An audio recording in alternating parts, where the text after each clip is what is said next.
ಬ್ರಾಹ್ಮಿನ್ಸು ನೀವು ಚಪ್ಪಲಿ ಹೊಡಿಯೋ ಜಾತಿ ಅವರು ಬಿಟ್ಟು ಅಕ್ಕಂಗೂ ನಂಗಂತೂ ಸಖತ್ ಖುಷಿ ಆಯ್ತು. ಇನ್ನೊಂದಷ್ಟು ಹಾಕ್ಬೇಕಿತ್ತು. ಏನಂತಾರೆ ಮಾಡಿದನು ಮಾರಾಯ ಅಂತಾರಲ್ಲ, ಅದೇ ಇದು. ಅತಿ ಆದ್ರೆ ಅಮೃತನೂ ಕೂಡ ವಿಷ ಆಗೇ ಆಗುತ್ತೆ. ಅದು ಜಸ್ಟ್ ಟ್ರೈನ್ ಶೀಟಿನಗೋಸ್ಕರ ಒಂದು ಆಗಿದ್ದ ಜಗಳ ಎಂಡಿಂಗು ಈ ರೇಂಜ್ಗೆ ಎಂಡ್ ಆಗುತ್ತೆ. ಶೀಟ್ಗೋಸ್ಕರ ಕಿತ್ತಾಡ್ತಾರೆ. ಮಹಿಳೆ ವುಮೆನ್ ಕಾರ್ಡ್ ಪ್ಲೇ ಮಾಡೋದು ಸ್ಟಾರ್ಟ್ ಮಾಡ್ತಾಳೆ. ಈ ಸಮಾಜ ಸೊಸೈಟಿ ಹೆಣ್ಮಕ್ಳಿಗೆ ಸಪೋರ್ಟ್ ಮಾಡೋದು ಅಂತ ಅಂದ್ಬಿಟ್ಟು ಲಿಮಿಟ್ ಕ್ರಾಸ್ ಮಾಡಿ ತುಂಬಾ ಮಾತಾಡ್ಬಿಡ್ತಾಳೆ. ನನ್ನ ಗಂಡ ತುಂಬಾ ದೊಡ್ಡ ಬಿಸ್ನೆಸ್ ಮ್ಯಾನು, ನಮ್ಮ ಮಗ ಇಂಜಿನಿಯರು, ನಮ್ಮ ಮಗನ್ ಕಾಲ್ದೋಳ್ ಸಮಾನ ಇಲ್ಲ ನೀವು. ನಮ್ಮ ಬ್ರಾಹ್ಮಿನ್ಸು ನೀವು ಚಪ್ಪಲಿ ಹೊಡಿಯೋ ಜಾತಿ ಅವರು. ಆದ್ರೂ ಮಹಿಳೆಯರಿಗೆ ರೆಸ್ಪೆಕ್ಟ್ ಕೊಡ್ಬೇಕನ್ನೋ ಒಂದು ರೀಸನ್ಗೆ ಆ ಹುಡುಗ ಎಲ್ಲನೂ ಸಹಿಸ್ಕೊಂಡು ಸುಮ್ಮನೆ ನಿಂತಿದ್ದ.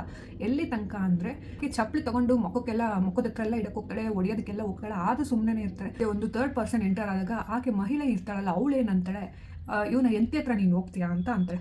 ಆ ಒಬ್ಬ ಪರ್ಸನ್ ಯಾರು ಸೈಲೆಂಟಾಗಿ ಎಲ್ಲ ತಡ್ಕೊಂಡು ನಿಂತಿದ್ದ, ಎಷ್ಟು ರೆಸ್ಪೆಕ್ಟ್ ಕೊಡಬೇಕೋ ಅಷ್ಟು ರೆಸ್ಪೆಕ್ಟ್ ಕೊಟ್ಟ. ಈ ಮಾತನ್ನ ಕೇಳಿ ಮುಗ್ಗ ಸರಿಯಾಗಿ ಬಾರಿಸಿದಾನೆ. ಮಾತನ್ನ ಕೇಳಿ ಅವನು ಫುಲ್ ತಾಳ್ಮೆ ಕಳ್ಕೊಂಡ್ಬಿಟ್ಟ.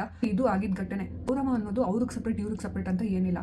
ಈ ಸೆಲ್ಫ್ ರೆಸ್ಪೆಕ್ಟ್ ಅನ್ನೋದು ಇರುತ್ತೆ, ಇಬ್ರಿಗೂ ಈಕ್ವಲ್ ಆಗಿರುತ್ತೆ. ಎಲ್ಲದಕ್ಕೂ ಒಂದು ಲಿಮಿಟ್ ಅಂತ ಇರುತ್ತೆ. ಆ ಲಿಮಿಟ್ ಕ್ರಾಸ್ ಆದಾಗ ಸೊ ನಾವು ರಿಯಾಕ್ಟ್ ಆಗ್ಲೇಬೇಕಾಗುತ್ತೆ. ಸೊ ತುಂಬಾ ಜನ ಇರ್ತಾರೆ ಗೌರವ ಕೊಟ್ಟು ಗೌರವ ತಗೊಂಡು ಮಾತಾಡಿ ಅಂತ. ಸೊ ಗೌರವ ಯಾರಿಗೆ ಯೋಗ್ಯತೆ ಇರುತ್ತೋ ಅಂತವ್ರಿಗೆ ಗೌರವ ಕೊಟ್ಟು ಮಾತಾಡೋಣ. ಬಟ್ ಈ ವ್ಯಕ್ತಿ ಎಷ್ಟು ಗೌರವ ಕೊಟ್ರಲ್ಲ, ಅದು ಕರೆಕ್ಟ್ ಆಗಿ ಇದೆ. ಈ ವಿಡಿಯೋನ ಯಾರೆಲ್ಲ ನೋಡ್ತಾ ಇದೀರಾ, ಆನೆಸ್ಟ್ ಆಗಿ ಇದನ್ನ ನೋಡಿ ನಿಮಗೆ ಏನ್ ಅನಿಸ್ತು ಅನ್ನೋದನ್ನ ಕಮೆಂಟ್ ಅಲ್ಲಿ ತಿಳಿಸಿ.